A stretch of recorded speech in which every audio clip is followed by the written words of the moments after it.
Matt Mackowiak, GOP political strategist, co-founder of MustReadTexas.com. Matt, good morning. How are you? Hey, Chad. I'm doing great. Good morning. Appreciate you giving us a shout today. We'll start off talking a little bit about Senator Ted Cruz. He was in South Carolina over the weekend and urging conservatives to elect a conservative in the Republican primary. And he basically went through and said that while Mitt Romney and John McCain and Bob Dole were good men, they weren't conservative enough, and then that's why people didn't turn out to vote. And if we elect someone like them again, then they're going to lose again in 2016. Do you buy into that argument? Yeah, I mean, there's two schools of thought on this, right? I mean, one is that you have to be able to attract independents to have a chance to win national elections, and I think Cruz takes the sort of the Reagan approach of saying, no, you got to be a strong conservative to mobilize the Republican base. You know, it's certainly true that Cruz has several case studies in the last 20 years that he can point to, and really we haven't had a truly conservative, nominee and truly conservative president since Reagan. So he does have examples of these, sort of milquetoast, Republican candidates for president who just haven't gotten across the line. And so now it's also a little bit of sort of self-serving advice or requirement there, because Cruz believes he's a very strong grassroots conservative, and a lot of the leading candidates for president may not be. So, look, at the end of the day, I mean, we have to nominate someone who can beat Hillary, and I think there's a wide range of potential Republican candidates that can beat Hillary in 2016, but they're going to have to run good campaigns, and they're going to have a clear vision for the future of the country. If you look at, let's go back to George W. Bush, because George W. Bush, and I think he was a very good president. He has, it seems, more in common with his brother, obviously, maybe someone like Mitt Romney, than he does a Ted Cruz. Would you agree with that? Probably. I mean, I would probably just add that, that Jeb was actually a pretty conservative governor.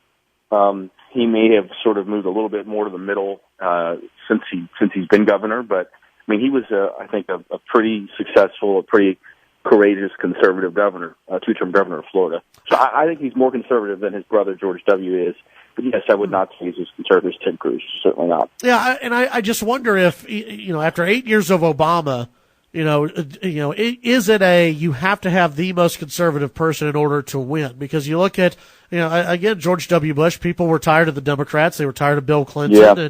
And this year it almost seems like, and I'm assuming that's why Mitt Romney's jumping back into this thing going, I've got a great shot here, especially with, Barack Obama being done. And I don't know if any of these other guys can win it.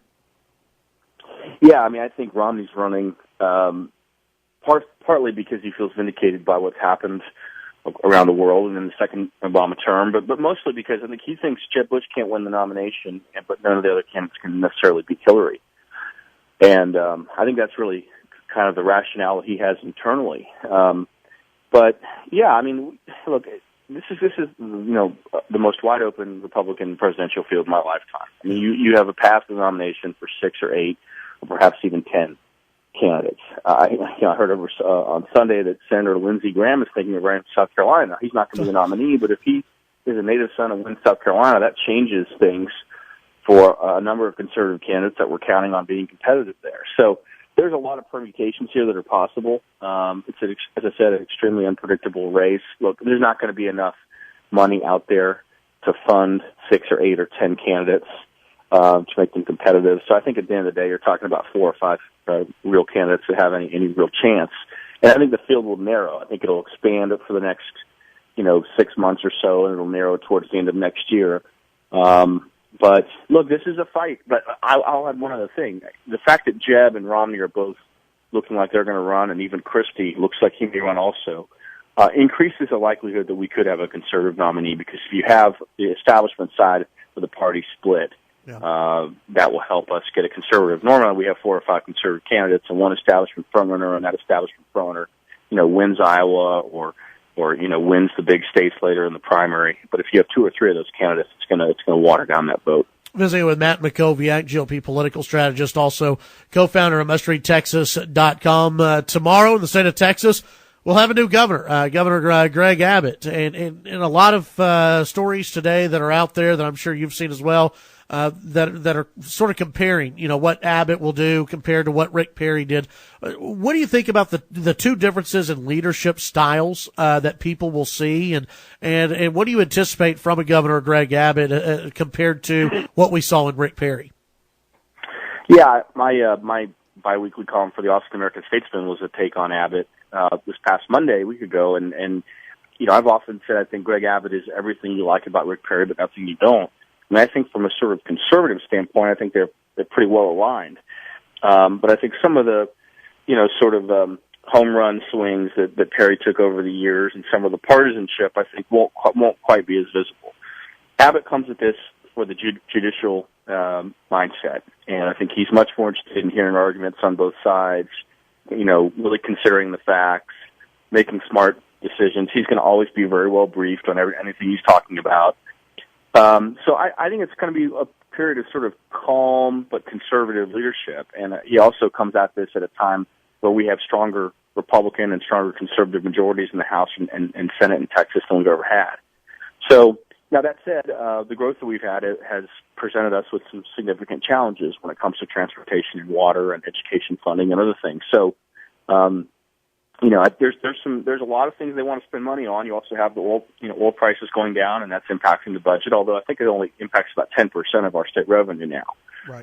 So it's not as bad as some people say. But so there are some challenges here. But I think Abbott is an impressive public official. He's someone who has as I said before, for president, a very clear vision.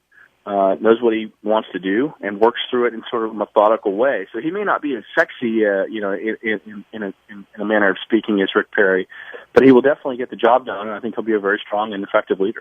Which speech are you looking forward to more tomorrow, Greg Abbott's speech or the State of the Union? I'm actually going to be at the inaugural ball in Austin, not watching the State of the Union. I don't remember the last time I didn't watch the State of the Union. I am looking forward to Abbott. I mean, we've seen so much of what the president is reportedly going to be saying. It'll be interesting to see, what Abbott says and how many times does he, make historical references? Does he look for ways to distance himself from Perry? Does he, look, the inaugural speech is always one that's a little bit more flowery in terms of the language, but it'll be interesting to watch. I mean, this is a new era in Texas history, and we've had, Rick Perry in office for 15 years. And it's now the Greg Abbott era in Texas. What can people find this morning on MustReadTexas.com? Yeah, a lot of news about the legislative session getting underway, a lot of news about the inaugurals coming up, and even some 2016 news about Perry and Cruz. You can find it all, MustReadTexas.com. All right, as always, follow Matt on Twitter at Matt Mackowiak. Matt, as always, thank you. Thanks, Chad. Take care, buddy. Have a good one. It's Matt Mackowiak.